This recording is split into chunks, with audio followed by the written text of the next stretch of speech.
Okay, so one of the big questions we get around exploitability is exploitability prioritization. So how do you actually prioritize the exploitable systems to remediate them?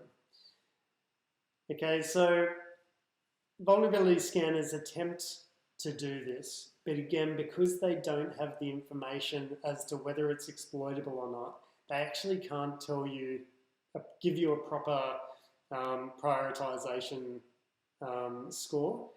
And they also use the CVSS, which is the global standard for security scoring, so as in for vulnerability scores, to say this particular vulnerability has a score of 10 out of 10, for example. It's extremely bad, right? Because the CVSS has a maximum of 10, there's also factors within the CVSS that are actually quite flawed because they can only go down at that point, right? So it's always the worst case score when you use, there's a base score within CVSS, and there's also what are called temporal factors, which try and take into account things like exploitability.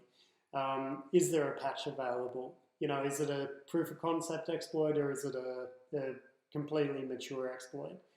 The problem is that because all vulnerability scanners use the CVSS base score, which gives you the worst case scenario, the temporal factors can only then move the risk down. And you find that when you use the temporal factors, they're really not very good in reality. Like conceptually they're good, but in reality when the calculations are done, for example, if there's a patch available, it reduces the CVSS score, which would reduce the prioritization for that vulnerability. In reality, if you've not put the patch in place, it doesn't matter if there's a patch available or not, because I can still break into your system. Right? There's also things like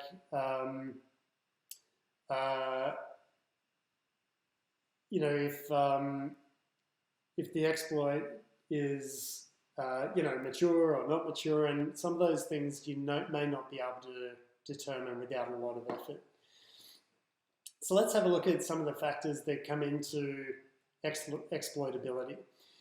So whether the exploit or vulnerability is exploitable externally or internally, because that starts to limit the attack vectors or the threat actors who can actually exploit the vulnerability. So everyone who's external can break into your system in the worst case, or is it limited to internal threat actors, which is still a valid attack vector or threat group to manage. And you do need to take into account the exploitability of internal systems, and that also, from a defense in depth, also helps to mitigate lateral movement. So that's one thing, but it does affect the exploitability likelihood. Whether public or commercial exploits are actually available. So as I said, whether there's commercial ones that you can buy, or if they're in the public, very quickly you find that there's global exploitation campaigns running. So that increases the exploitability of that vulnerability, and that can change from month to month. And that can, as I said, also changes as those exploits mature and become more stable. So weaponized malware using exploits to break into your systems also increases the likelihood of your company being exploited through those exploits. Intelligence age is another one which vulnerability scanners simply just don't take into account, because they're only looking at things like vulnerabilities, software vulnerabilities, rather than attacks that can break into your organization. So one example of that is the leaked passwords from the third-party security breaches, using passwords to break into your systems. So if you can identify that a password leak relating to your organization has occurred on the internet, there's a difference in the likelihood of that being used if that leak happened a week ago. So the passwords are very fresh and much higher chance of being the same password as the current user's password on their corporate system, and therefore a higher likelihood of the password being used to exploit one of your systems, as opposed to, as time goes on, that password gets older and older and older and older. If that password was leaked 2 years ago, that also reduces the exploitability of that password being used to compromise your systems. So again, the intelligence age comes into play, and that can also be things like unsupported or outdated software versions that are no longer getting patches. On the flip side, if it's only just gone out of date, or it's unsupported, so it's end of life, then it's a much lower likelihood that it's got critical vulnerabilities that aren't going to get patched.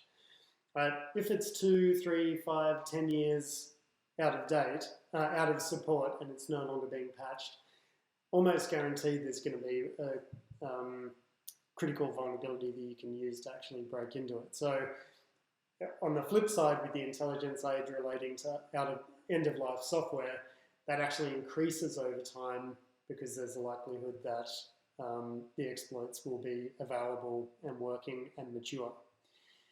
And the most important part of exploitability likelihood is, can your systems in your environment, using the context within all of your security controls, can your systems be breached? Right? And that is the most important part of exploitability prioritization. Okay, so along with our risk calculations, you also have the exploitability consequence. So what access is actually gained from the exploit working? So as I mentioned before, not all exploits are the same. You can get full system compromise from an exploit. You may just get information leakage, such as a username or a piece of memory from an exploit, or it may be a denial of service attack or vulnerability that may just affect availability. And they're very different consequences to an organization, and that's going to depend on the asset criticality. Right? And that's the other factor that really comes into play, is making sure that you're categorizing your assets based on their criticality to the business. Okay, so how do we actually automate exploitability management?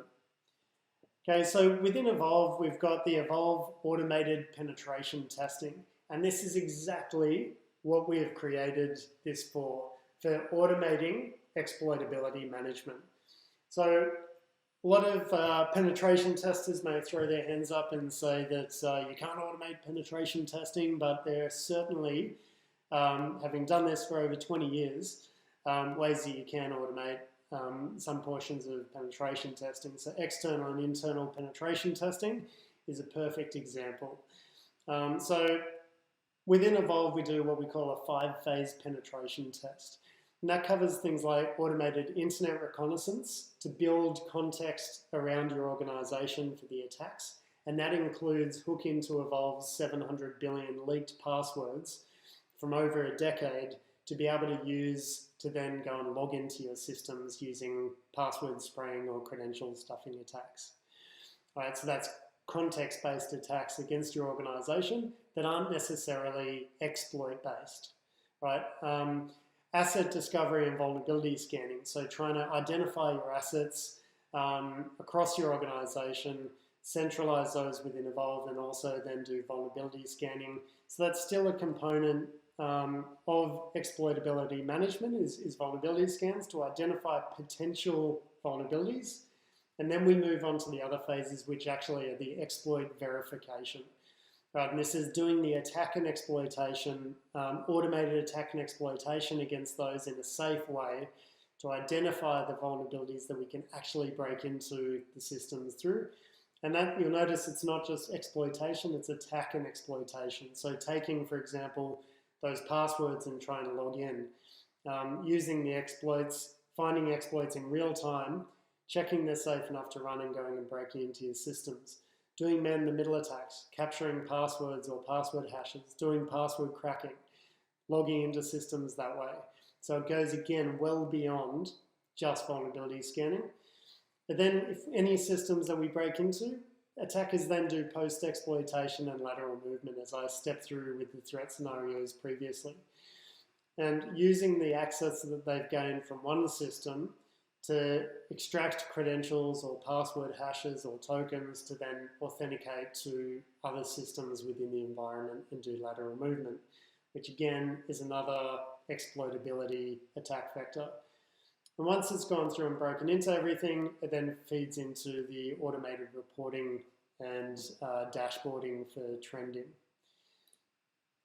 So if we have a look at the comparison between vulnerability scans and automated penetration testing, you can see that across the 5 phases of a penetration test, a vulnerability scan is only around 23% of a full manual penetration test, which is a huge gap in things where in areas that you can see that are lacking here, that are either context-based attacks, they're not software-based attacks, so as I said, things like credential stuffing, or things that require exploitation, which they don't do. Because they don't do exploitation either through attacks or software exploits, then they can't do post-exploitation, they can't do lateral movement, they don't do man-in-the-middle attacks and those sort of things, and therefore they're missing a whole bunch of ways that your systems can be exploited, right? So that's a huge gap in what your actual risks are of becoming exploited, and hence why Gartner again is saying focus on exploitability, not vulnerability. So when you have a look at the Evolve automated penetration testing, we cover about 92% of an automated of a full manual penetration test.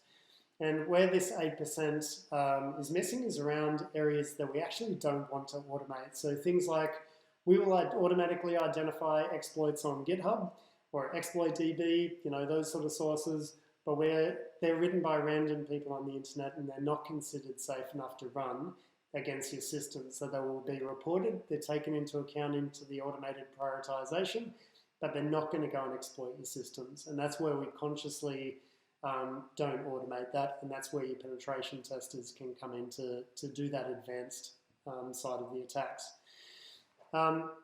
On top of that, Evolve can also do things that manual pen testers can't do because of speed and time. And this comes into account with things like automated exploitation, where in one of the tests that we ran, Evolve launched 723,000 Metasploit exploits across the environment to verify every single vulnerability, whether it's exploitable or not, right? And that sort of coverage cannot be done by a manual penetration tester. And that's one of the benefits over and above manual pen testing that you can get from a coverage perspective with automated testing and automated exploitability, which is what we're talking about. Okay, so let's have a quick run through of an exploit or an automated penetration test report, and also some executive dashboards and demos. So this here,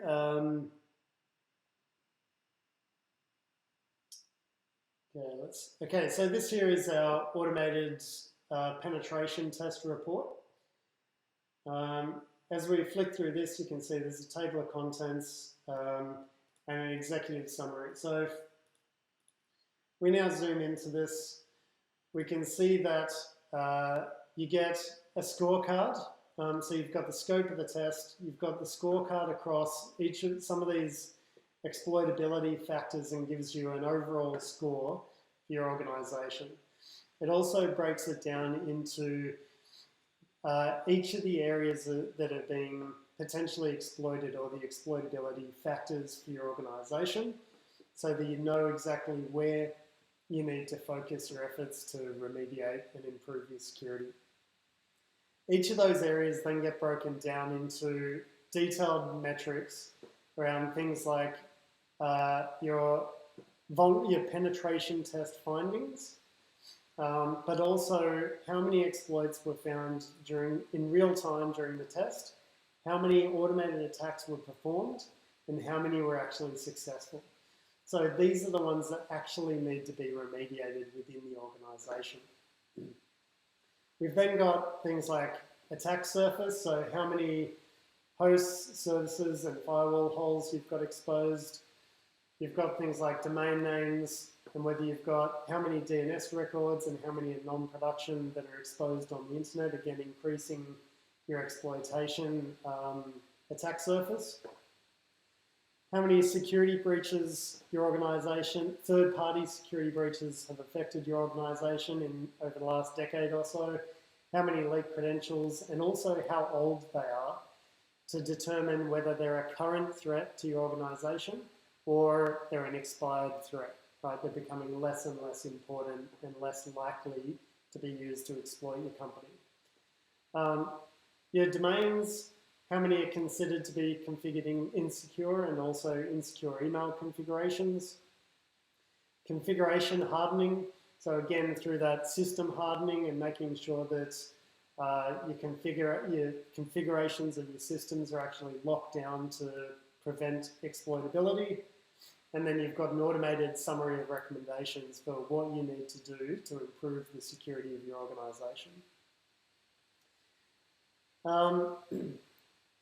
We've probably got about 5 minutes left. I know that we're a little bit over time, so but you can see here, this is an important part as to exploitability management. So you can see these are automatically prioritized penetration test findings that have been grouped up with, they may have multiple CVEs or they may be attack groups that aren't CVE based. And you can see things like lateral movement. There's one exploit, and there's also, there was one attack that was performed, and that one attack was successful in doing lateral movement. For SMB vulnerabilities, you can see there are actually 61 public or commercial exploits out there, or malware out there that's exploiting those vulnerabilities.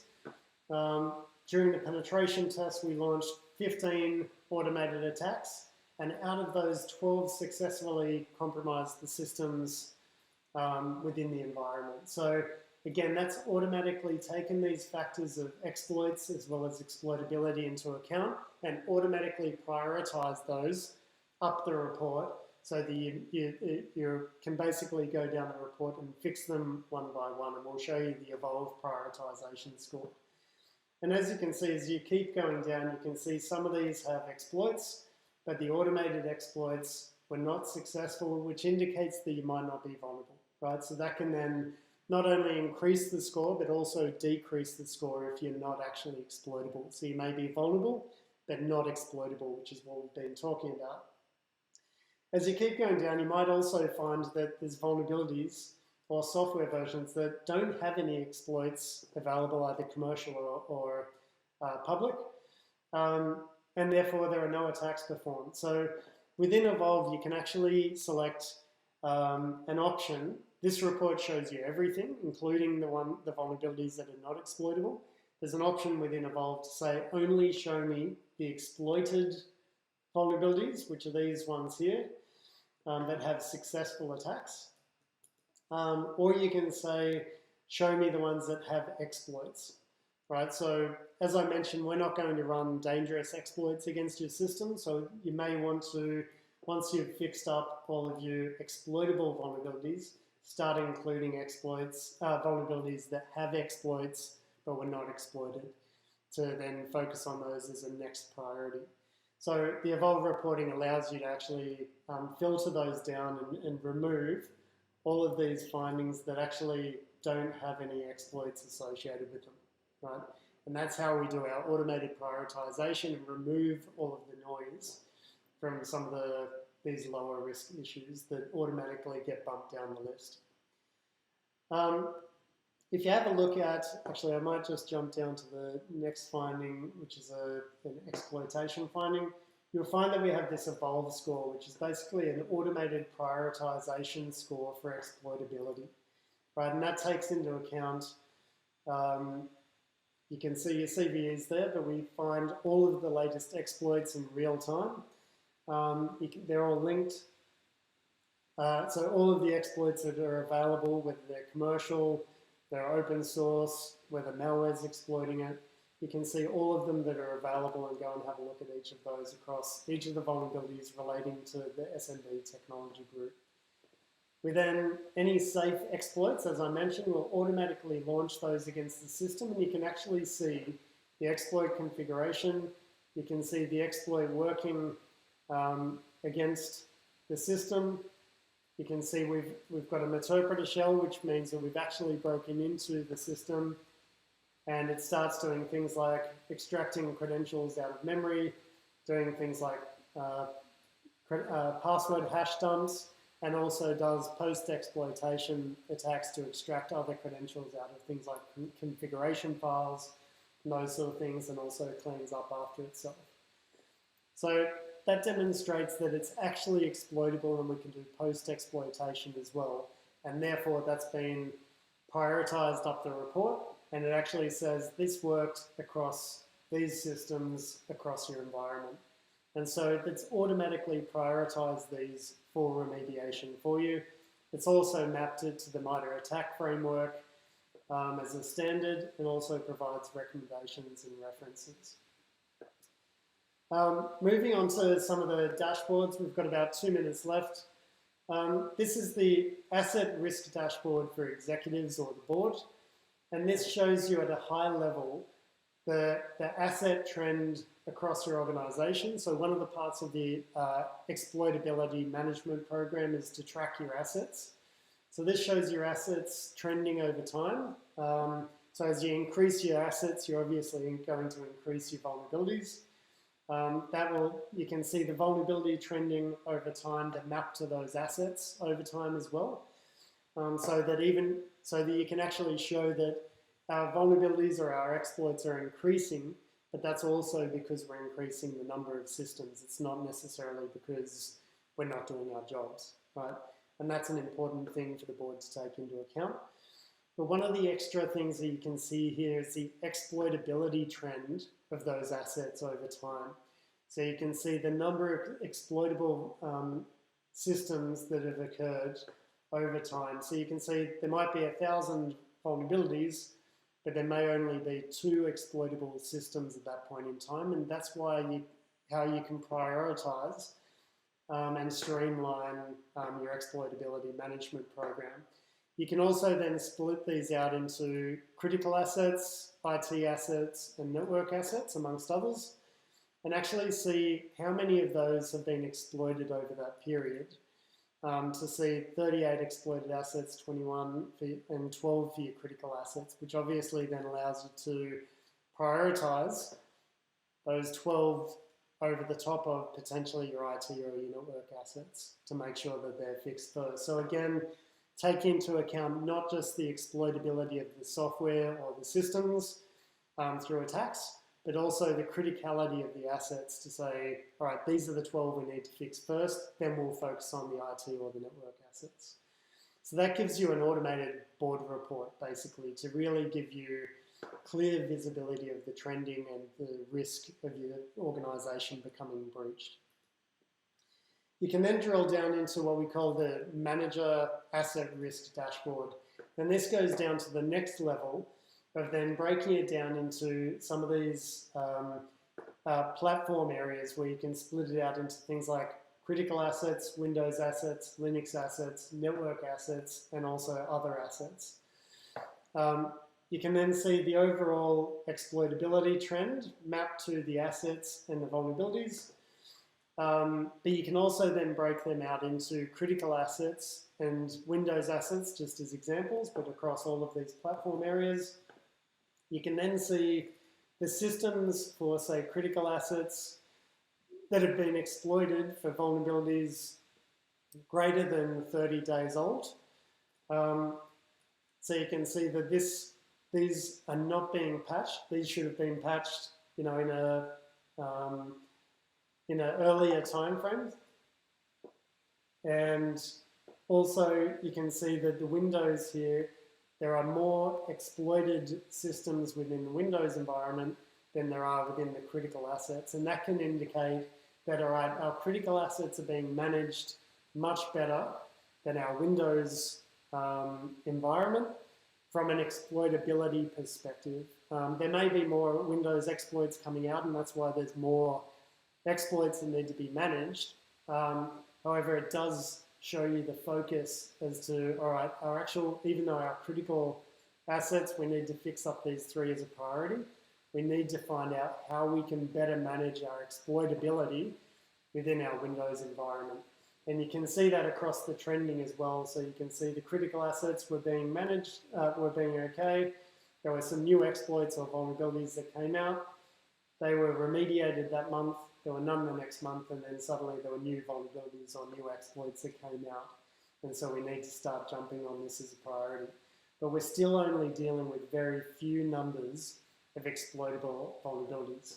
Similarly, you can see with Windows assets, with the exploitability trend, you can track that over time to see how you're improving, to show if the investment in your strategic security initiatives are actually working.